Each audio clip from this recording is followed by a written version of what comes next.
Uhali gani mtazamaji wa TVE, karibu katika taarifa ya habari. Tukujuze yale yaliyojiri tuliokuandalia kutoka chumba cha habari. Mimi ni Nezia Masinde, nitakusomea habari za kitaifa na kimataifa. Kifuatacho ndani ya TVE habari. Waziri Mkuu Kassim Majaliwa awataka mabalozi kuiishi falsafa ya Rais Dr. Samia ya kuimarisha uhusiano. Wataalamu wa ubia kati ya sekta ya umma na sekta binafsi waagizwa kuhakikisha miradi mikubwa inatekelezwa kwa njia ya ubia. Na katika habari za kimataifa, wawakilishi wa serikali ya Kongo na M23 wakutana Qatar. Karibu mtazamaji wa TVE, na moja kwa moja tuanzie. Waziri Mkuu Kassim Majaliwa amewataka mabalozi kuiishi falsafa ya Rais Dr. Samia Suluhu Hassan ya kuimarisha uhusiano na kukuza diplomasia ya uchumi kati ya Tanzania na mataifa mbalimbali duniani. Taarifa zaidi na Ellen Manyangu. Mheshimiwa Majaliwa amesema kwa kufanya hivyo kutaiwezesha Tanzania kuvutia wawekezaji katika sekta mbalimbali zikiwemo za viwanda, kilimo, biashara pamoja na kupata masoko ya bidhaa zinazozalishwa nchini. Ameyasema hayo leo alipokutana na kufanya mazungumzo na Mheshimiwa Balozi Hamad Hamisi Hamadi, balozi wa Tanzania nchini Msumbiji, na Mheshimiwa Balozi Holmes Matinyi, balozi wa Tanzania nchini Sweden. Mheshimiwa Majaliwa amesema serikali ina mategemeo makubwa na mabalozi hao, hivyo wanapaswa kuendeleza mahusiano mazuri ya muda mrefu yaliyopo baina ya Tanzania na mataifa hayo. Aidha, waziri mkuu amesema pamoja na mambo mengine, mabalozi hao wanatakiwa wahakikishe wanasimamia vizuri matumizi ya fedha katika ofisi zao pamoja na kuanzisha au kuendeleza madarasa ya kufundisha lugha ya Kiswahili. Ni taarifa yake Ellen Manyangu. Wataalamu wa ubia kati ya sekta ya umma na sekta binafsi nchini wameagizwa kuhakikisha miradi yote mikubwa yenye mvuto wa kibiashara nchini inatekelezwa kwa njia ya ubia kati ya sekta ya umma na sekta binafsi PPP ili kukuza uchumi wa nchi. Miriam Mlaponi ana undani wa taarifa hiyo. Agizo hilo limetolewa visiwani Zanzibar na naibu katibu mkuu Wizara ya Fedha Amina Hamis Shabani wakati akifunga kikao cha pili kuhusu ushirikiano kati ya Ofisi ya Rais Kazi, Uchumi na Uwekezaji Zanzibar na Wizara ya Fedha Tanzania Bara katika masuala ya ubia kati ya sekta ya umma na sekta binafsi PPP kilichofanyika katika ukumbi wa Zura visiwani humo. Amesema serikali itaendelea kutoa ushirikiano kwa sekta binafsi ili kurahisisha utekelezaji wa miradi mbalimbali ya maendeleo na kuhakikisha wananchi wanapata huduma nzuri katika nyanja mbalimbali ikiwemo afya pamoja na elimu. Kwa upande wake, naibu katibu mkuu Ofisi ya Rais Kazi, Uchumi na Uwekezaji Zanzibar Rashid Ali Salim ameitaka sekta binafsi nchini kutumia fursa zilizopo serikalini na kutekeleza miradi ya maendeleo kwa kuwa pande zote mbili zitanufaika na fursa hizo. Tunaialika sasa sekta binafsi kuja kuwekeza. Halafu miradi hii na dhana kubwa ni kwamba baada ya kuwekeza kwa miradi kwa muda huu tutakubaliana tunarejeshwa serikalini. Kwa hivyo manufaa makubwa bali ya ajira, kulipa kodi, huu mradi ni wa serikali. Katika makubaliano yote yatakayoingiwa, mwisho huu mradi unarejeshwa serikalini. Naye kaimu kamishna wa kitengo cha ubia kati ya sekta ya umma na sekta binafsi PPP Wizara ya Fedha Bashiru Taratibu amesema Wizara ya Fedha kupitia kitengo cha PPP itaendelea kuungana kwa pamoja na idara ya PPP Zanzibar kushawishi sekta ya binafsi kushirikiana na sekta ya umma kutekeleza miradi ya maendeleo. Hadi yetu sisi ni kushirikiana na wenzetu kuhakikisha kuwa tunatengeneza mazingira mazuri yatakayowezesha kuvutia sekta binafsi kuja kuungana na serikali zetu zote mbili kuhakikisha tunatekeleza miradi hii ya maendeleo kwa kushirikisha sekta binafsi. Kwa hiyo tunafanya lolote liwezekanalo kwa pamoja kuhakikisha tunaivuta sekta binafsi kuja kutekeleza miradi ya maendeleo kwa kushirikiana na sekta binafsi. Hicho ni kikao cha pili cha ushirikiano kati ya Ofisi ya Rais Kazi, Uchumi na Uwekezaji Serikali ya Mapinduzi ya Zanzibar na Wizara ya Fedha Serikali ya Jamhuri ya Muungano wa Tanzania, ambapo kikao cha kwanza kilifanyika mwezi Disemba mwaka wa fedha 2024-2025. Asante sana Miriam Mlaponi. Katibu mkuu wa Chama cha Mapinduzi CCM Balozi Dr. Emmanuel Nchimbi ameiagiza management ya Mamlaka ya Usimamizi wa Bandari Tanzania TPA kuhakikisha mradi wa usanifu na ujenzi wa bandari mpya ya Mbamba Bay iliyopo wilaya Nyasa mkoani Ruvuma unakamilika kwa wakati na katika viwango vilivyokusudiwa. Kwa taarifa zaidi tuungane na Innocent Horomo kutoka mkoani Ruvuma. Wito huu ameutoa akiwa ziarani wilayani Nyasa mkoani Ruvuma baada ya kutembelea na kukagua mradi huo wa kimkakati unaotekelezwa na serikali ambao hadi kukamilika kwake utagharimu kiasi cha shilingi bilioni 81 ambapo kwa sasa umefikia 24% za utekelezaji. Ambapo akizungumza na wananchi wilayani Nyasa amewataka kuchangamkia fursa za uwekezaji katika shughuli za kiuchumi zitakazoinua uchumi wa wilaya na taifa kwa ujumla. Na ikisha kamilika ile bandari itaweza kuchukua kwa wakati mmoja meli 2 zinazoweza kubeba tani 5,000 kila moja.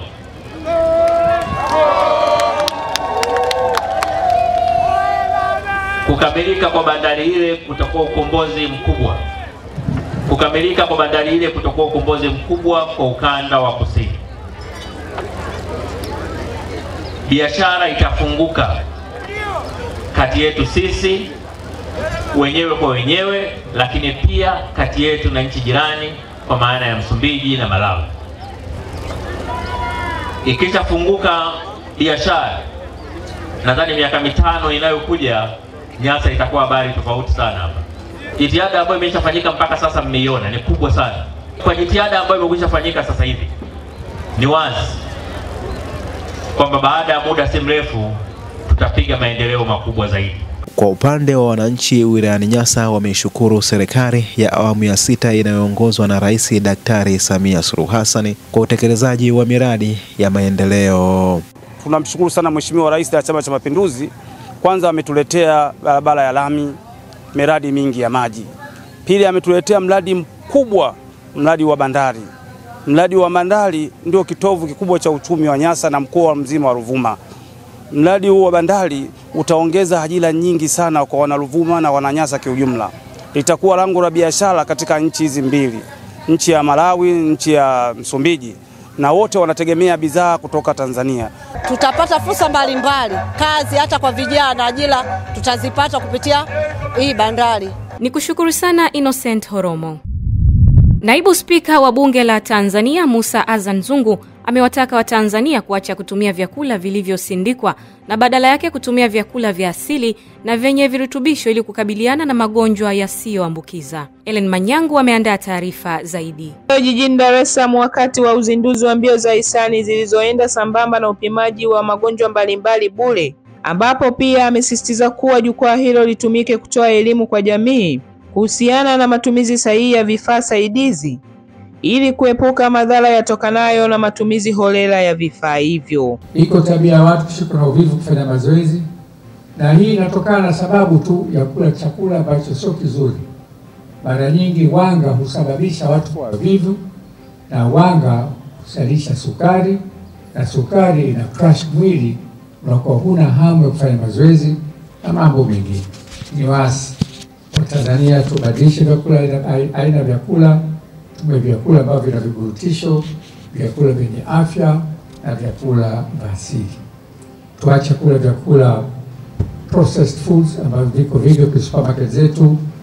Nyama inakaa kwenye mfuko almost miaka 2. Kwa hiyo tule vyakula salama na bei ya chini. Vyakula vizuri kama viazi vitamu, watu wengi hawapendi, lakini vyakula vizuri sana hivi kula viazi vitamu. Akizungumza katika hafla hiyo, mwenyekiti wa wanafunzi wa Physiotherapy Tanzania Abdulkarim Nyambi amesema lengo ni kuongeza uelewa kwa jamii kuhusu kada ya physiotherapy na matibabu yake pamoja na kuchangia fedha kwa ajili ya kununua vifaa saidizi vipatavyo 2,000 kwa ajili ya kusaidia watu wenye ulemavu wa viungo. Physio Marathon ilianzishwa kwa lengo la kuongeza uelewa kwa jamii kuhusu kada ya fizioterapia na matibabu yake. Tumegundua kuna uelewa mchache kuhusiana na matibabu ya fizioterapia kwa ujumla. Kuhamasisha jamii kuhusu umuhimu wa kuboresha afya na kupunguza magonjwa yasiyo ya kuambukiza. Vile vile kupitia marathon hii, ndugu mgeni rasmi, tunalenga kuchangisha fedha kwa ajili ya kununua vifaa saidizi vya kusaidia watu wenye ulemavu wa viungo, hususan vitimwendo, yani appropriate wheelchairs pamoja na magongo, crutches. Ndugu mgeni rasmi, tumeazimia kusaidia watu wenye ulemavu kwa kuwanunulia takriban viti mwendo 2000 vyenye ubora wa kitaalamu ili kuhakikisha wanatumia vifaa vinavyokidhi mahitaji yao ya kiafya. Kwa upande wake, mwenyekiti wa chama cha walemavu Tanzania CHAWATA Abdalla Komboza amewataka wadau wenye nia ya kutoa misaada kwa walemavu kuzingatia utaalamu ili kuepuka kuongeza maumivu, huku kaimu mkuu wa idara ya utengamao na tiba kutoka Hospitali ya Taifa ya Muhimbili Elieka Kaaya akisisitiza umuhimu wa kuandaa miundombinu wezeshi kwa matumizi ya walemavu katika maeneo mbalimbali. Kumekuwa na tabia kwa muda mrefu ya taasisi, mashirika, makampuni wenye mapenzi mema na watu wenye ulemavu, lakini wamekuwa wakigawa au wakitoa msaada wa vifaa tiba bila kuzingatia utaalamu.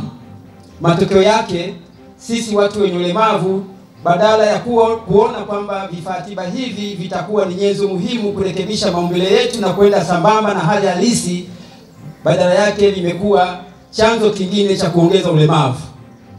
Kwa hiyo hili tukio ambalo linafanyika leo la kutoa elimu na kutoa hamasa juu ya matumizi sahihi ya viti mwendo ni jambo ambalo la kuzingatiwa sana.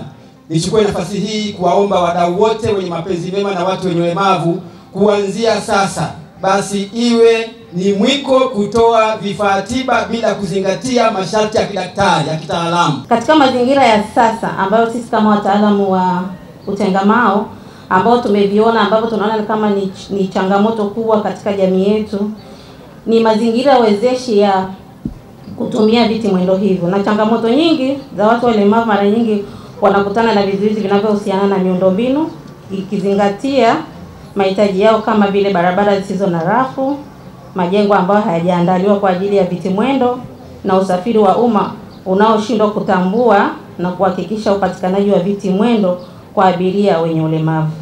Hivyo basi sisi kama idara ya utengamao tukishirikiana na wanafunzi wetu pendwa, tulikuwa tunaomba jamii iweze kutusaidia au kuweza kuchangia viti mwendo hivi kwa ajili ya kuwasaidia wenzetu hawa. Ni taarifa yake Ellen Manyangu.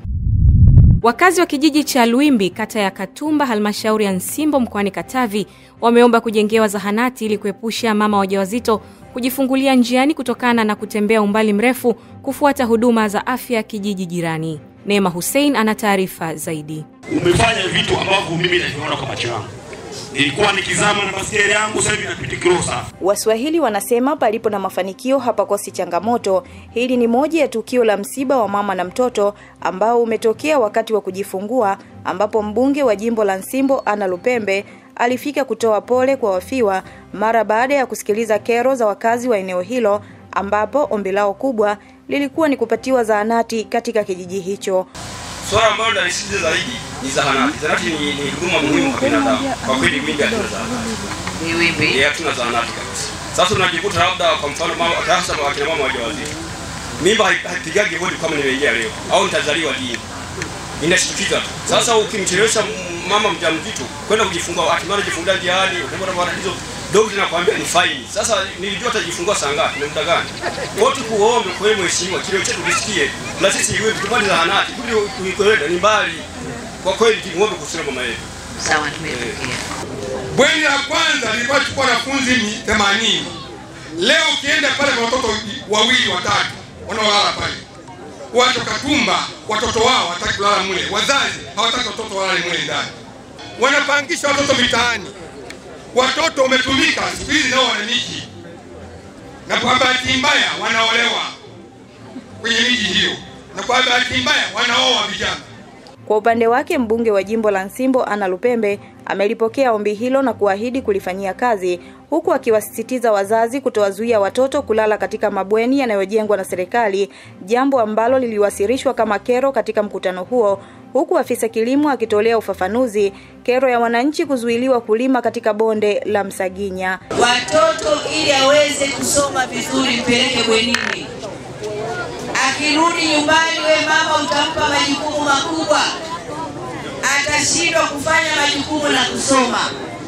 Lakini akiwa bwenini atapata muda wa kusoma na kujifundisha na wenzake. Jamani, swala la uhifadhi wa mazingira ni swala endelevu. Yaani sasa hivi serikali inaangalia kwenye uhifadhi wa vyanzo vya maji. Tunaelekezwa tulime nje ya mita 60 kutokea katikati ya mto. Lupembe amehitimisha ziara yake ya siku 3 kwa kukagua maendeleo ya ujenzi wa shule iliyozuiliwa na mvua ya upepo pamoja na kuweka jiwe la msingi katika ujenzi wa bweni ya shule ya sekondari Katumba na kuzungumzia mazuri yaliyofanywa na Rais Dr. Samia Suluhu Hassani. Ni taarifa yake Neema Hussein. Watoto 264 wenye ulemavu waliokuwa wamefichwa na kushindwa kupata haki yao ya elimu wilayani Musoma mkoani Mara wameibuliwa na kuanza masomo katika kata za Ifulifu, Nyambono, Bugwema, Mugango, Nyegina na Nyakatende wilayani humo. Adam Kadatu anaripoti kutoka Mara. Hii ni hamasa inayolenga kuondokana na dhana potofu kwa wazazi na walezi wenye tabia ya kuwaficha majumbani watoto wao wenye ulemavu. Na hawa ni miongoni tu mwa wazazi waliowaficha watoto wao na sasa wamekuwa ni sehemu ya shuhuda kwa wengine. Nenda shuleni huyo mwanangu. Siku hizi anazungumza Kiswahili, haogopi mtu yoyote. Mimi nasema kwamba naishukuru sana serikali kuliona hili kwa watoto kama hao. Jamani, wanawake wenzangu, tusiwafiche watoto wetu majumbani. Tunaomba wanawake tubadilike kwa hilo. Kwa sababu kipindi unamzaa ukujua kama ana udhaifu gani. Sababu wale ni watoto wadogo, tunawahukumu bila kusikiliza malalamiko yao. Wengine tumediriki kuwafungia ndani kabisa, hasitoke. Ni mwiko, sinai, hapaswi kuonekana. Weka uvunguni, ndani kabisa, ndani, funga la milango. Kupitia kampeni ya Wape Elimu inayotolewa na shirika la St. Justin Foundation, sasa inaripotiwa kuwa watoto 264 wenye ulemavu wamegundulika kufichwa majumbani na kwamba tayari wameanzishwa shule katika elimu jumuishi hapa wilayani Musoma. Katika mpango wa elimu ambao waliokuwa wakifichwa majumbani bila kupata huduma ya elimu kwa sababu ya unyanyapaa, tuwatafutie shule, waende shuleni. Pale shuleni atapata vitu vingi ambavyo nyumbani hatuwezi kumpa. Na kauli ya serikali ni kuchukua hatua kwa wazazi na walezi wanaowaficha majumbani watoto wenye mahitaji maalum. Niwaombe watendaji wa kata, nendeni muainishe watoto hao kwenye kaya zenu. Washirikisheni wenye vitu wa vitongoji, wenye vitu wa vijiji waweze kuwatambua. Taasisi ya Tulia Trust imeendelea na kampeni ya Tulia Trust mtaani kwako katika zoezi la kujengea nyumba watu wenye uhitaji, ambapo kwa sasa imeanzisha ujenzi wa nyumba 3 katika kata za Uyole, Itezi na Igawilo zilizopo jijini Mbeya, ikiwa ni lengo la kusaidia baadhi ya familia zinazoishi katika mazingira magumu. Taarifa ya Daniel Simelta kutoka Mbeya inafafanua zaidi. Akitoa taarifa kwa waandishi wa habari, afisa habari wa taasisi ya Tulia Trust Joshua Edward amesema kuwa zoezi hilo litadumu kwa mwezi mmoja na kufanya jumla ya nyumba zilizojengwa tangu kuanza kwa kampeni hiyo kufikia nyumba 21 katika mikoa ya Mbeya, Morogoro na Ruvuma. Mkurugenzi wa taasisi ya Tulia Trust alituagiza kuhakikisha kwamba wanahudumiwa na hawakwamishwi ama kukwama kwenda kupata elimu. Lakini vile vile kwenye kata hizi tuliahidi kila kata kujenga nyumba moja, ambapo nyumba ya kwanza ni leo tuko hapa kata ya Uyole, tutajenga nyumba moja.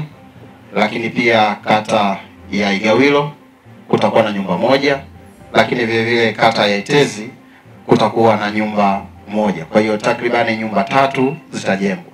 Na mkurugenzi wa taasisi ya Tulia Trust ametupa muda wa mwezi mmoja tu nyumba zote 3 ziwe zimekamilika. Kwa tutegemee mwezi wa 5 Dr. Tulia mwenyewe atakuja kukabidhi nyumba hizi. Nao wananchi katika maeneo hayo, mbali na kushukuru kwa msaada huo, hawakusita kutoa pongezi zao kwa Dr. Tulia kwa namna anavyowagusa wahitaji katika maeneo yao. Sana kwa Tulia Trust kwa kuja mahali hapa ambapo kwa kweli umeona jinsi palivyo kufuatana na huyu bibi alivyokuwa kiishi mazingira magumu. Tunamshukuru sana Tulia ambaye ni mbunge wetu wa hapa Mbeya mjini kwa ajili ya kuona watu ambao ni wahitaji. Kwa hii kazi mimi toka nimezaliwa sijawahi ona kwamba mbunge na rais akafanya mambo mazito. Akachunguza mpaka uvunguni ziliko takataka. Amechunguza, amemwona ana Anyosise Bukuku. Shida alionayo peke yao hawa viongozi wasingeweza. Wanufaika wa nyumba hizo, baadhi yao wamebujikwa na machozi, nao wameshukuru kupata msaada huo ambao umefufua tumaini jipya katika maisha yao. Ninashukuru watu wa Mungu, nimewashindisha na njaa. Mtoto wa mwenzio ni wa kwako, wameniokota kwenye mafuriko. Nisema sina ndugu, sina mama, sina nyumba. Ninashukuru sana watu wa Mungu. Ninashukuru sana wapendwa. Ninashukuru wa baba, wakina mama, wa bibi wote. Na wazee wangu pia. Nifikiri niko peke yangu. Nifikiri sina ndugu, sina nyumba. Kumbe mimi tajiri, nimekuwa tajiri leo. Yaani ndo tegemezi letu. Sio kwa baba. Maisha yetu ni magumu kama inavyoonekana. Mama ndo anayetutafutia, naye mama hana kazi ya kudumu. Ni mtu anayehangaika na vibarua, atafute ndo tule. Asipopata, japokuwa anatupambania sana, hajai kutuacha tukae na njaa. Maisha yangu ni magumu, nimeanza parefu sana kuteseka na nyumba hii. Nimejenga na kuni, nimebeba mikaa. Nikiripoti kutoka jiji la Mbeya, mimi ni Daniel Smelta, TVE Habari. Ni taarifa yake Daniel Smelta. Benki ya NMB imeendelea kutoa mikopo katika sekta ya kilimo ndani ya miaka 4 mfululizo kwa riba ya 9% kwa wakulima, hiyo ikiwa ni kuunga mkono juhudi za serikali katika kukuza sekta ya kilimo. Taarifa zaidi na Josephine Kaponya kutoka Dodoma. Mkuu wa kitengo cha kilimo na biashara kutoka benki ya NMB makao makuu Nsolo Mlozi amesema hayo jijini Dodoma wakati akizungumza na waandishi wa habari na kusema kuwa mpaka sasa wamefanikiwa kutoa kiasi cha shilingi milioni 9 kwa ajili ya shughuli mbalimbali za kilimo kwa wakulima wa kilimo cha parachichi. Amesema kuwa pamoja na kutoa mkopo wa riba kwa 9% kwa wakulima, pia benki hiyo imeanzisha huduma ya bima ili kuwasaidia kujikinga na majanga ambayo yanaweza kujitokeza. Moja ya bidhaa tumeanzisha hivi karibuni kwenye sekta ya kilimo ni bidhaa ya bima, kwa sababu bila bima kilimo hatutaweza kukipeleka katika mazingira yale ambayo tunayatarajia, kwa sababu majanga yapo kila siku, na tunatoa bima nafuu kupitia benki yetu ya NMB kwa ajili ya wakulima wote. Lakini jambo lingine la tatu ni kutoa elimu kwa wakulima kuhusiana na mikopo, kuhusiana na uendeshaji wa shughuli za kilimo, utunzaji wa fedha, na tuna asasi ndani ya benki yetu inaitwa NMB Foundation ambayo yenyewe ndio inasimamia swala la kutoa elimu kwa wakulima, kwa maana ya wakulima mmoja, vyama vya ushirika, taasisi mbalimbali na hata wakulima ambao wanajishughulisha na shughuli nyingine katika mnyororo mzima. Pia jambo lingine muhimu, tumeendelea kuhakikisha tunasukuma ajenda ya kilimo endelevu hasa katika mazingira ya sasa ya mabadiliko ya tabia ya nchi. Tunaendelea kuhamasisha wakulima wafanye kilimo cha tija, kilimo chenye uzalishaji mkubwa ikizingatiwa kutumia mifumo ya umwagiliaji, kutumia teknolojia ya kisasa, lakini pia na kuwezesha kuwapa mikopo katika sekta mbalimbali. Pia Mlozi ameeleza kuhusu ukuaji wa zao la parachichi ambalo ndio linaliingizia taifa pato kubwa kwa sasa nchini. Sisi kama benki ya NMB tunaendelea kusema tutaunga mkono jitihada hizi kwenye sekta ya kilimo na mnyororo mzima kuhakikisha tunaongeza tija, lakini tuna uwezo wa kuzalisha zaidi kwa ajili ya matumizi ya ndani na matumizi ya nje. Zao la parachichi linaonekana ni zao jipya ambalo kwa takwimu linaonekana ni zao ambalo limeweza kuleta fedha za kigeni nyingi kwa kuuza mazao hayo nje. Hivyo sisi kama benki ya NMB katika mikoa ile ambayo mazao haya yanalimwa katika Tanzania bara, lakini hata visiwani kama ikiwepo, tutahakikisha tunaunga mkono jitihada hizi kwa ajili ya kuona tunafanya kilimo chenye tija. Hivyo niwakumbushe wadau wote tuitumie sana benki ya NMB kwa sababu ndio mdau sahihi kwenye sekta ya kilimo na mnyororo mzima wa thamani, ikiwemo sekta ndogo ya parachichi. Sanjari na hayo, benki ya NMB imewataka wakulima wote nchini kujenga mazoea ya kuweka fedha zao benki pindi wanapovuna na kuuza mazao yao. Kutoka jijini Dodoma, Josephine Kaponya, TVE. Ni taarifa yake Josephine Kaponya. Wakati serikali ikielekea kwenye bunge la bajeti, chama cha wananchi CUF kimesema ukuaji wa pato la taifa unazidi kupungua, hivyo kimeitaka serikali kutazama namna bora ya kuinua uchumi kupitia uwekezaji wa viwanda. Mrisho Mapeo ameandaa taarifa inayosomwa na Miriam Mlaponi. Akizungumza jijini Dar es Salaam na waandishi wa habari, mwenyekiti wa CUF Taifa Profesa Ibrahim Lipumba amesema kadiri miaka inavyosonga mbele ukuaji wa uchumi unazidi kuporomoka, hivyo amelitaka bunge la Tanzania na Wizara ya Fedha kutazama upya mifumo ya bajeti ili kuwawezesha Watanzania kuondokana na umaskini. Aidha amesema sekta ya uwekezaji bado haijasimamiwa ipasavyo ili kuwa ni chanzo muhimu kwenye ukuaji wa uchumi wa nchi, hivyo ni muhimu kwa serikali kutazama upya vipaumbele vyake kwenye kuimarisha pato la taifa. Mpango wa 3 wa maendeleo ya taifa ni wa mwisho katika utekelezaji wa dira ya taifa ya maendeleo 2025. Dira hii ilikuwa na lengo la kuipeleka Tanzania kwenye uchumi wa kipato cha kati unaotegemea viwanda. Mpango huu umejikita katika kujenga uchumi shindani wa viwanda kwa maendeleo ya watu. Mpango wa 3 ulizingatia kuhamasisha matumizi ya teknolojia na ubunifu katika viwanda, kukuza ushiriki wa sekta binafsi katika maendeleo, kuhakikisha maendeleo jumuishi na shirikishi kwa jamii yote. Malengo makuu ya mpango wa 3 ilikuwa kuendeleza mafanikio ya awali kuwa nchi ya viwanda na uchumi wa kipato cha kati, kuwekeza katika sayansi, teknolojia na ubunifu ili kuongeza tija na ushindani wa uchumi. Sanjari na hayo amezungumzia changamoto zinazotokana na ukuaji mdogo wa uchumi, ikiwemo matibabu ya wazee bila malipo ambapo utekelezaji wake kutofikiwa, tatizo la utapia mlo kwa watoto kuendelea kuathiri taifa, pamoja na mpango wa elimu bure kutofikiwa ipasavyo ambapo wazazi wamekuwa wakilazimishwa kuchangia. Profesa Lipumba amezungumzia sera za nchi ya Marekani chini ya Rais Trump kwenye ushuru wa forodha, ambapo Tanzania imewekewa ushuru wa forodha wa 10%, jambo ambalo linaweza kuendelea kuathiri uchumi wa nchi. Wazee watatibiwa bure bado ni danganya toto. Hakuna tiba ya bure. Maiti za wagonjwa wanaofia Muhimbili na hospitali nyingine za serikali zinazuiwa mpaka familia zao walipe tozo za matibabu. Tatizo la utapiamlo na udumavu wa watoto bado ni kubwa. 30% ya watoto wa chini ya miaka 5 wana udumavu. Na ndugu zangu, wanalirudia sana hili kwamba wataalamu wa mambo ya watoto wanakueleza siku 1000 za mtoto ndizo siku muhimu sana katika maisha yake.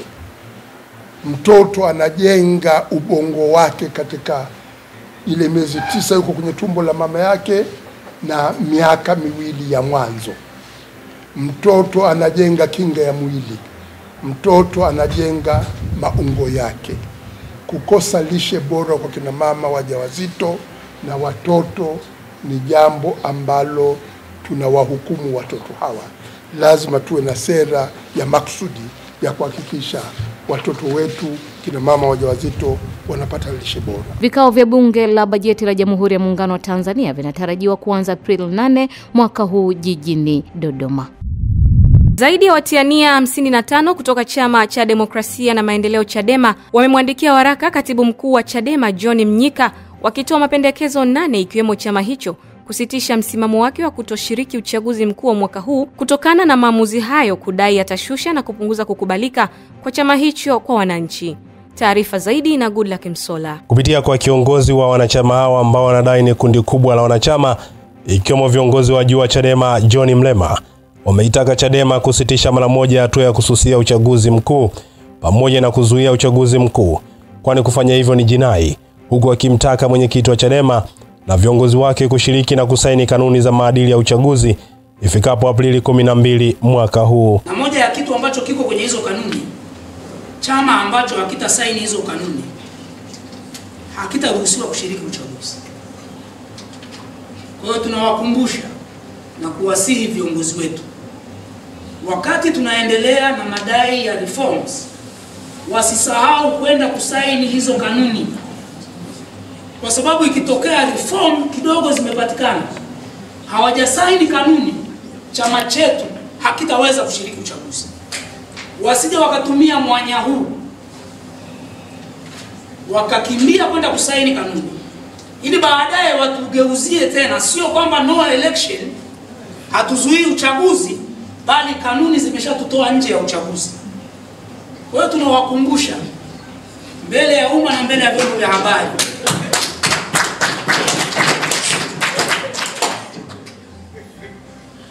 tarehe 12 waende wakasaini hizo kanuni, ili isije ikatafutwa sababu nyingine huko mbele ya safari kwamba jamani, ni kweli hatujapata reform, lakini kwa tukusaini kanuni, kwa hiyo chama chetu kimezuiwa kushiriki uchaguzi. Hakuna kushiriki uchaguzi. Tunawatahadharisha na kuwakumbusha mbele ya umma, na tunaomba waandishi wa habari. Mlema amesema katika waraka wao huo pia wameeleza nia yao si kupinga mabadiliko ya kanuni na sheria za uchaguzi, bali wanataka chama hicho kushiriki uchaguzi mkuu, kwani wanaamini unaweza kupata mabadiliko ya sheria na kanuni ukiwa ndani ya uchaguzi, tofauti na kutoshiriki kabisa. Hata hivyo, kundi hilo lilojitambulisha kama G55 wanasema kwa sasa ni watu hao wachache waliojitokeza na kusaini, lakini muda utakapofika kundi kubwa litajitokeza hadharani na kueleza nia na ni kwa nini hawaungi mkono hatua na misimamo ya Chadema ya sasa ya kutoshiriki pamoja na kuzuia uchaguzi mkuu wa mwaka huu. Kuna viharakati vinaendelea vya chini kwa chini vya kujaribu kunyamazisha sauti kinzani, maoni tofauti. Tumeanza kushuhudia ndani ya chama chetu. Chadema tuliyoiishi miaka yote sio hii tunayoiona leo. Kuna dalili, kuna watu wanatishwa na wanatumia mbinu ya kupeleka maelekezo kwenye viongozi wa matawi, kwa sababu kwenye chama hiki ziko mamlaka mbili tu zinazoweza kumfukuza mtu wanachama: tawi lake au kamati kuu. Ndivyo katiba yetu inavyosema, ndio vyombo viwili vinavyoweza kumfukuza mtu wanachama. Tumeshuhudia kwenye matawi viongozi wanapelekewa maelekezo kwamba mtu yeyote aliyeko G55 anzeni kumwandikia barua, na tumeshaona mmoja ameandikiwa, yuko hapa Asenga yuko, na yuko bwana Romanus aliyetangaza kugombea urais kupitia Chadema, na yeye ameshaandikiwa barua na tawi lake huko kwamba ajieleze. Tunakishauri